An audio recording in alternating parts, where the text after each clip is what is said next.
Hello, welcome back. Today's day 3. Day 2 we didn't get too much filmed. It was pretty busy. And yeah, there was lots of people and we were just rushing from thing to thing, and then all of a sudden we were delayed an hour and a half for photos, and it was a little hectic day. They're not the most organized, Niagara Falls Comic Con compared to Ottawa. But it was still a good day. We had lots of fun. We had poutine for lunch, so it was just regular poutine, so didn't need to do a food review. Today we're hoping to go grab some photos and maybe videos with some actors. We'll see what happens. It depends. And we're also going to try and do some more panels today. A little more sitting down in the afternoon and relaxing. We're also going to Wine Cellar for dinner tonight, which is a nice fancy restaurant, and we may hit up the haunted house, which is next door. So stay tuned for more fun. Thank you for watching. To the one is, you know, he said to me, this is the last time you're considered a suspect. And it's when I say, you're not scared, are you? That's why I write it on posters a lot, because that's the last time I was considered a suspect. And it reminded me that when my dad used to tell, you know, ghost stories at the campfire, he would use a flashlight, and I was like, ooh, I got a flashlight as the cop, and I was like, I'm gonna do this.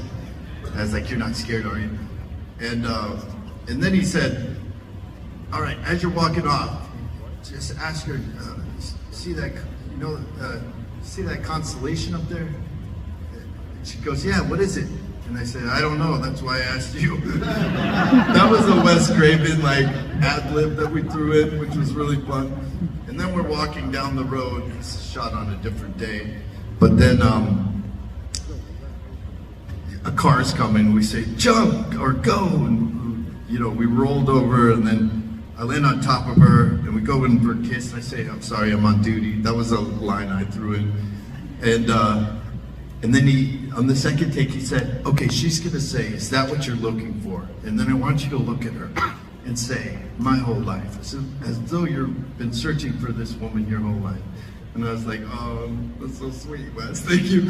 So I did it. It was just such a beautiful moment. And yeah, we ended up getting married and having a kid. So it was very, you know, important moment in the story and in the you know, character development, but also in life. So it was like this moment that kind of resonated. And so I just remember Wes's direction in that. Well, fascinating. I mean, a whole lot of work went into 20 seconds, right? Yeah. They did a bust of my head. They created the latex appliance of the acid burn. But I had tubes going up my leg, up my vest, into the mask with some toxic chemicals that bubbled, fizzed, and smoked if you poured water onto them. So in that shot, I had to, when they activated, I had a live flamethrower that shot a flame 25 yards. Jim Cameron and the DP were behind a 1-inch plexiglass square. And I had to activate the chemical, hold my breath, turn into camera as if I've just been, you know, had acid thrown in my face, shoot the gun right down the lens, fall in between flame bars, and then wait for 2 really big dudes to pick me up and take me to a helicopter fan to blow it off. Oh, wow. But, yeah, and then it's a blip in the film. But that's filmmaking. You know, so much went into. I mean, when you look at the film, it's fascinating because every frame is just packed with detail and action, and that's Jim. You know, just genius filmmaker. Everything matters. Such a talented director. What was it like working with him? A couple of you, I think, have worked on other movies with him. But what did you take from James Cameron that maybe you took further into your careers? Well, wow, just you know, he's incredible. He does all of the work himself. You know, all the homework. Mark actually saw him all the storyboards. You know, each scene. You know, there was no fat in it at all. He knows everyone's job. He came up in the low budget Corman, where, you know, painting scenes. So, you know, exactly. And, you know, when he's working, you are working too, or you're out. I mean, that's where all the kind of, you know, bad stories come from, or the people that, you know, got turfed out because they weren't, you know, doing their job. But he is a sweet Canadian guy, you know, from around the bend. I think one thing is he's incredibly focused on set, but he was really excited about showing you all the other stuff. Oh yeah. You know, when I first went, I think it was the first day, he went, this is the, you know, the thing and everything. And he was excited like a kid. Oh, he's that kid who, you Which know, I think is drew great. on his notebook, all these, you know, things, and this could be that. I mean, you know, he's just a king of the geeks, right? Yeah, I mean, Jim is he loves gadgets, and his brother is an engineer, and they're a team. So they created this submersible they used in the abyss, and it's extraordinary. But I remember it was the day. It was like one of the first days I was filming. I had a 4:30 a.m. call. I'm coming through the sound stage. It's completely dark, except at the far reach of the sound stage, I see a light. And as I get closer, it was Jim making notes at one of the sets. And I was just the two of us. I just said, "Good morning, Jim." And he didn't hear me because he was just so focused on the day's work. I mean, the guy, he's a genius, but he's incredibly detailed. And I think, in my experience, and I've worked with Scorsese and a bunch of other people, Jim is easily the most prepared director I've ever met, and knew exactly what he wanted to say. You know, there's some stupid rumors around that he's some sort of megalomaniac, but really Jim is just... And he absolutely lets you, when I say you, the actors, and I'm sure technical too, but add to the work if it, you know, improves it. You know, if you say something and it doesn't improve it, now, you know, or if you're wasting his time. No, but if you have an idea of what to do, like the pull-up scene, that was my input, because as it's written, you're just in the locker room, and Hudson says, "Has anyone ever mistaken you for a man?" And I'm just there in a tight t-shirt and shorts. And I was like, he is stupid, but he is not that stupid. So I said, you know, I can do these really difficult pull-ups that most men can't do. And what if Drake, that's their kind of thing when they wake up? And he said, it's a great idea. Because also I knew that they had to have to stop, and it was a big deal to rig something. So he rigged it because it improved the scene and it worked with it, you know. And I'll cop to it was the most embarrassing moment in my career in the film, because Jeanette was doing like these behind the neck pull-ups, and I think she was only using 2 fingers because she was so bad at it. I could maybe do one, maybe. So I whipped out. Drake was doing the wimpy under the chin, not behind the neck. I'll come back to the physical demands in a second, but just specifically again with James Cameron, were there any notes that he gave you that you took forward into your acting careers, or just off-the-cuff conversations that you remember to this day? I mean, for me, we all knew it was a big movie, but I think the thing I took away from it was, like, you know, when you're on set, you're there to work and you're there to do the director's bidding. So I'm always one for direction. I'm never one to say, "Oh, I don't know, I don't think my character would do that." Like, what a freaking waste of time. You know, the director wrote it. It's like, you do what he wrote. So,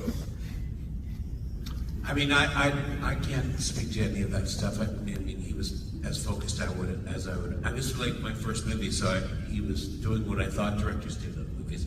But I always talk about how I auditioned and how I was kind of being very cocky in my audition, and I was wearing something that day. And he was so loose with what he was doing. He was going, "I'll give you the part if you give me the coat you're wearing." Which I said I would. And so I think he had a kind of looseness too, you know. Did you know that he was the director when you went in there? No, 'Cause I didn't know. I walked in and I was pushing these 2 PAs around, you know. Thought. Yeah, and going, you know, you need to rewrite this script. It's written for a black man, stuff like that. I was saying that kind of stuff. And so I had no idea. I just thought that they were assistants. And it turns out I was pushing around James Cameron, and yeah, that hurt. But you know what? That can go one way or the other. It's probably the reason I got the part. And by that time, he had already gotten a lot of acclaim for the Terminator movie, right? Yes. But I didn't really know that in England. Like, I didn't go, "Oh my God, he's the next super director." The film did. I don't know, like, if you know, a lot of times the film and then not directed by, who's this person, that kind of a thing. But I mean, I had just seen the Terminator in my local theater when I walked into the audition, and this young woman was, you know, a few years older than me behind a desk, and I I just thought she was, I don't know, the secretary? I don't know who I was going in. And it was Galen Hurd, and there was a poster of the Terminator on the wall. And I said, oh, I love that movie. And she said, yeah, that's ours. And what? That's our poster? I couldn't figure out what she was. The shadow of Ridley Scott was hanging over. And so I was going, because Alien was so revolutionary. And so that's really what I was thinking about. I didn't know about James Cameron. Not really. Ladies and gentlemen, the Police Academy cast! Hello, I'm Bubba Smith. And I'm Marion Ramsey. I'm Leslie Easterbrook. Yeah, it's all done with CG. Welcome to Niagara Falls, guys. This is Going Overboard, aka Chicks Ahoy.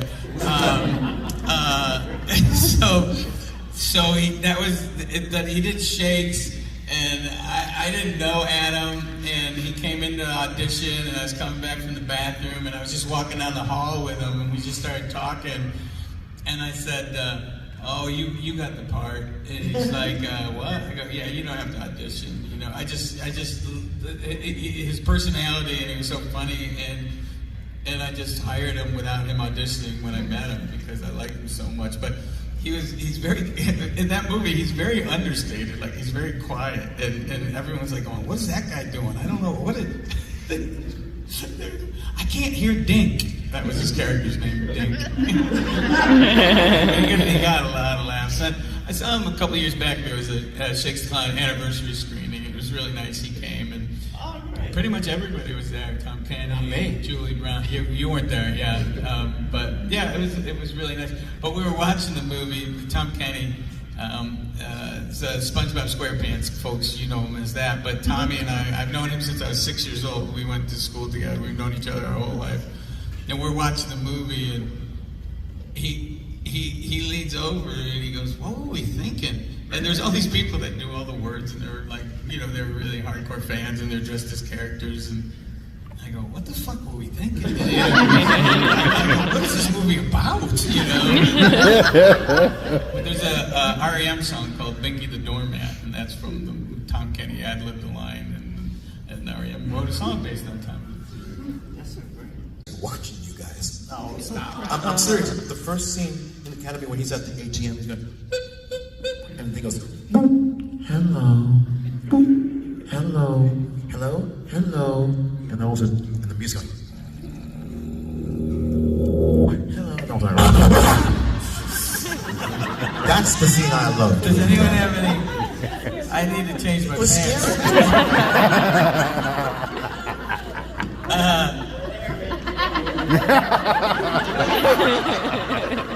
I always get asked if you really made the noises, which makes me laugh. Like, they could save money and get someone else if he wasn't making the noises. Now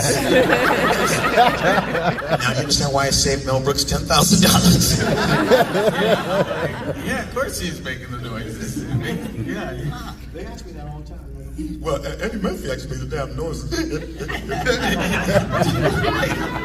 funny as hell. I do sometimes when at clubs people are doing comedy and they're like, I thought you were going to be the black guy who makes funny noises. No, I'm the screamy guy that made the other noises. And when I did stand up, they asked me if I was you. And I go, I know, you don't think I was the guy. You go, thank you very much. It's not me, okay? Yeah, they do. No, they ask me. No, I don't mind. That's fine. It was consensual. Right there. I was on a spin-off of Golden Girls called Golden Palace, and I don't know why. Everybody has wonderful stories about Betty White, but she hated me, and I don't know why. And every day she'd be like, honey, are you really going to say the lines like that? And she'd go, honey, are you going to comb your hair? This is my bad hair. And she's a big animal nut, or she was. So I would go outside behind her trailer and we'd be going, now I love you. She would come out. Oh, now I really like this guy. There's like like a schnauzer or something. I think there's a new movie coming.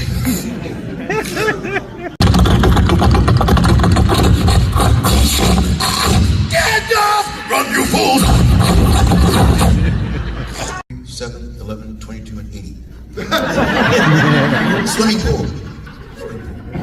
Really? Don't get him wet. You were striped? I was one of the stripes, yeah. Wow. I was the one You were going, multiple stripes. yeah. Wow. I learned that because when I was a kid, we didn't have no caller ID. So I was allowed to go in the phone book and look up Mrs. Boner. I would call Mrs. Boner. From the Long Island boners? Yes. Not the Boners, the Boners. The boners. Because she worked in sales, she had to answer the phone.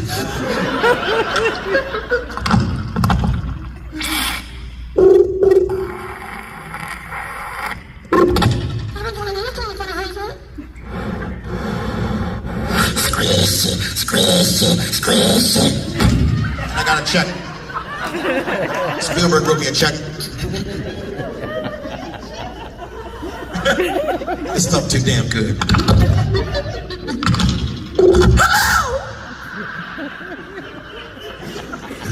Hello, my name is Bond. James Bond. And being able to do these vocalizations, was it something you don't even remember starting? Was it like as a child you were just doing it and not realizing you were doing it? Well, I live next to an active runway. You lived next door to an active runway. My father was Air Force. Okay.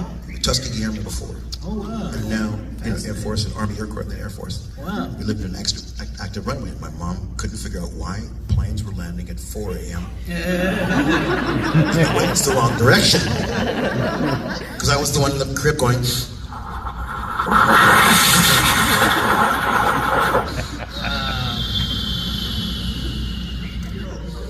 I was the first baby in therapy.